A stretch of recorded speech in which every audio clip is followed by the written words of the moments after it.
Hi everyone! I've met a lot of you this school year, but if I haven't, my name is Maggie Glennon. I'm your child's history teacher for their 8th grade year at Nauset. I thought I would just make a quick video for parents and guardians at home to sort of help you navigate distance learning for my class. I know that every teacher is doing it a little bit differently, and it kind of reminds me of the struggle that we all had when we were transitioning from swipe credit cards to the chip cards. When every machine was a little bit different. Some took longer, some took less time. That's sort of the transition that we're in right now too with distance learning. We don't know how long it's going to last. We don't know what expectations are going to change from week to week. And so I thought I'd check in and just give you a quick sort of walkthrough of how I've been doing it. This way you can have some information to help your child a little bit better. So I want to thank you for your patience as we move through this uncharted territory. Please know, even as someone who's a millennial, I'm having a hard time navigating what this new distance learning should look like. The technology always doesn't work perfectly, and it's really just tough to juggle the outside demands of what's happening in the world along with school too. So we're all in this together, and I hope that this video is helpful for you. So I'm hoping to answer some common questions like number 1, where do I find my child's history work? Number 2, how do I know if they've completed their history work? And number 3, where can I find some more resources to help them? So let me walk you through these questions. I do want you to keep in mind that my view may look a little bit different from your view, especially if your device is different. So I'm using my laptop for this. A lot of students will be using their iPad. The views will vary slightly, but the content is all still there. As I'm building these materials, I'm making sure they're compatible on both a laptop and an iPad, so hopefully that helps eliminate any of those bumps. So the first thing I'm going to show you today is sort of what you would do if you're a student and you wake up on Monday morning and you want to find out where your history work is. So I'm going to start you there. So it's Monday morning, I've woken up, I've eaten my breakfast, and it's time to start figuring out my schoolwork for history class is this week. So the first thing that your students should do, they should log on to Google Classroom. So this is what their Google Classroom page will look like. Depending on what one of my 4 classes they're in, this will look a little bit differently. So they should look on what's called the stream, and they're going to see that I posted a video, Distance Learning Week 2 Instructions. Watch this video to learn about your tasks for the week. And so they should go ahead and click on this. And if they click play, they're going to see that I walk them through exactly what they need to be doing for the week. So that is the number 1 place they should be starting.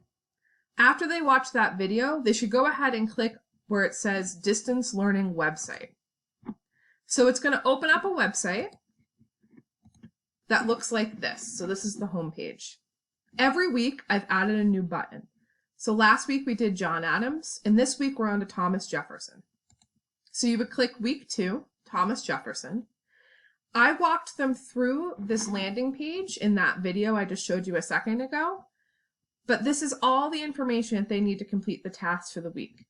I've been assigning things on Monday and having them due on Friday. I know that time management is tough for people, myself included, so I've actually included a suggested timeline if your student needs help breaking down their work, or if you need help breaking down their work for them. I've also included a little disclaimer. Technology is really frustrating now, especially with the majority of the country moving to online learning. There's glitches everywhere, websites aren't working. So just remember, take a deep breath, have your student take a break from it, have them try it again later or even on a different day, and please reach out if something still isn't working. So here's the different tasks that they would have to complete. The number of tasks and the type of tasks are going to vary week to week. But now let's move on to a different question, which is how do I know if they've done the work? So because we're not using X2 and we're not formally grading in a way that students are used to, there's definitely a loss of incentive for some of them. And I know it makes it very hard for the parents to monitor what they're actually working on. So it becomes a little bit trickier to keep track of their work. But here's some tips that I can encourage you to do.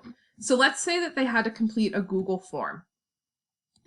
Because I only allow them to submit 1 response, a good way for you to check to see if they've done it is have them click on the link as if they're going to take the survey again. And then it will say, listen, you already completed this survey. You can't take it again. So that would be one way that you could check to see if they've done it. Another website that I'm going to use frequently is called Edpuzzle. So with Edpuzzle, one way that you could check your students' work to see if they've done it is have them pull up the Edpuzzle assignment and show you that they completed it. So if they log into Edpuzzle, you can look at the video and you can see the grade if they've done it.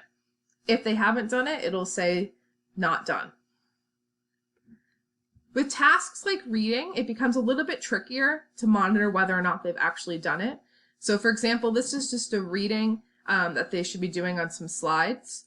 You might want to preview it yourself if you have time. I know things are wild, and maybe ask them some follow-up questions about it.